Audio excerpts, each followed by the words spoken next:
اچھا آپ فکر نہیں کریں, ہم پہنچ رہے ہیں وہاں. پھر کیا ہوا؟ مجھے کچھ یاد ہی نہیں. آرام.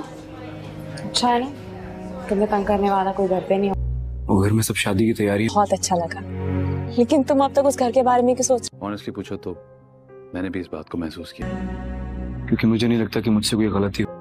میں ابھی ایسے کسی فیصلے کے لیے تیار نہیں. ڈرامہ سیریل شیر کے آنے والے ایپیسوڈ میں آپ دیکھیں گے کہ شیر کا کاکا صاحب سے فجر کا ہاتھ مانگنے کے بعد فجر کے باپ کو تو مجبور کر ہی دیا ہے, پر اب کاکا صاحب بھی مجبور ہو گئے ہیں کہ اب وہ شیر کو کیا کریں. شیر تو ان کے گھر تک بھی آ گیا ہے, کیونکہ کاکا صاحب کو تو ایک بات یہ اچھی لگتی ہے کہ شیر جو ہے اسے شادی کرنے کے لیے اس کے گھر تک آ گیا, اور فجر جس نے ان لوگوں کی بدنامی کی, شیر اسی کا ہاتھ مانگ رہا ہے. اور پپو جو کہ بالکل بھی خوش نہیں ہوگی کہ فجر کی شادی شیر سے ہو, اس سے پھر وہ کاکا صاحب کو عجیب قسم کی باتیں بتائے گی کہ اگر شادی ہو گئی تو یہ ہوگا وہ ہوگا, برسوں پرانی دشمنی کا پھر کیا ہوگا. خیر اس سب میں شیر کو اب بھی اس بات کی پریشانی ہوگی کہ وہ کس طرح سے فجر سے بات کرے, کیونکہ فجر کا جو فون وغیرہ ہوگا وہ چھین لیا جائے گا اور اسے کمرے میں بند کر دیا جائے گا. شیر کی ماں اسے کہے گی کہ تم نے وہاں جا کر بہت بڑی غلطی کی ہے, اب وہ لوگ بدلہ لینے کے لیے کبھی بھی وار کر سکتے ہیں. شیر اسے کہے گا کہ مجھے اس وقت کسی کی نہیں, بس فجر کی پریشانی ہے, وہ لوگ فجر کو نہ کچھ کر بیٹھے. شیر کی ماں کہے گی کہ یہ پریشانی تو مجھے بھی ہے کہ وہ بیچاری, اس کا تو کوئی قصور ہی نہیں ہے, وہ ان لوگوں کے بیچ میں ہوگی, پتہ نہیں کیا سلوک کرتے ہوں گے. یہاں پر شیر اپنی ماں کا ہاتھ پکڑتے ہوئے اسے کہے گا کہ اگر مجھے وہاں دوبارہ جانا پڑے تو کیا آپ میرے ساتھ چلیں گی؟ اس پر وہ اسے کہے گی کہ میں تمہارے ساتھ ہوں بیٹا, اس لڑکی نے تمہاری جان نہیں میری زندگی بچائی ہے, تم میری زندگی ہو, اور اس نے تو ہمیشہ کے لیے مجھے اپنا احسان مند کر لیا ہے. پھر فجر کے گھر میں کوئی اس کی مدد کرے نہ کرے, پر فجر کی جو چچی جان ہوگی وہ اس کی مدد ضرور کرے گی, کیونکہ اس نے بھی تو اس کے بھتیجے کی جان بچائی ہے, تو اس لیے وہ تو پہلے آئے گی, اسے کہے گی کہ شیر تمہارا یہاں پر رشتہ لے کر آیا تھا,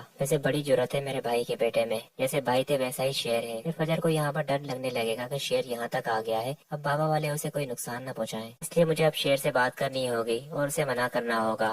پر وہ کس طرح سے بات کرے اسے سمجھ نہیں آ رہا ہوگا, تو وہ اسے کہے گی کہ یہ میرا فون ہے, تم شیر سے بات کر سکتی ہو, پر یہ بات کسی کو بھی معلوم نہیں لگنی چاہیے کہ میں نے تمہیں اپنا فون دیا ہے. اور پھر دوستوں اگلے سین میں آپ دیکھیں گے کہ شیر کو جب فون کرے گی فجر کی چچی, اسے اس کی خیریت وغیرہ پوچھنے کے بعد اسے کہے گی کہ تم فجر سے بات کرو, اس کے پاس کا فون نہیں ہے. اور پھر شیر فجر کو کہے گا کہ تمہیں کسی سے بھی ڈرنے کی ضرورت نہیں ہے, میں تمہارے ساتھ ہوں اور ہر قدم پر ساتھ رہوں گا. اس پر وہ اسے کہے گی کہ تم کیوں آئے تھے یہاں پر, تم جانتے تو ہو کہ میرے گھر والے کتنی نفرت کرتے ہیں تمہارے خاندان سے. پر وہ اسے کہے گا کہ تم اس مصیبت میں ہو, میں تمہیں اس طرح سے اکیلا کیسے چھوڑ سکتا ہوں, بس مجھے صرف ایک بات کا جواب دو, میں تمہارا ہمیشہ ساتھ دینے کے لیے تیار ہوں, کیا تم میرا ساتھ دو گی؟ یہ جو زندگی ہے اب تمہارے نام ہے, اب میں تمہارے بغیر اپنی زندگی تصور بھی نہیں کر سکتا. تو یہاں پر فجر بات کر رہی ہوگی تو سامنے فجر کی ماں بھی آ جائے گی, اور فجر کی چچی تو سامنے ہی کھڑی ہوگی, تو وہ اسے کہے گی کہ میں نے اسے اپنا فون دیا ہے, آپ پلیز یہاں بیٹھے اور ہماری بات سنیں, اس سب میں فجر کی غلطی نہیں ہے, میں نے اسے کہا تھا کہ اس سے بات کرے. اس پر فجر کی ماں اسے کہے گی کہ تم جانتی ہو تم کیا کر رہی ہو, اگر یہ بات کسی کو معلوم لگ گئی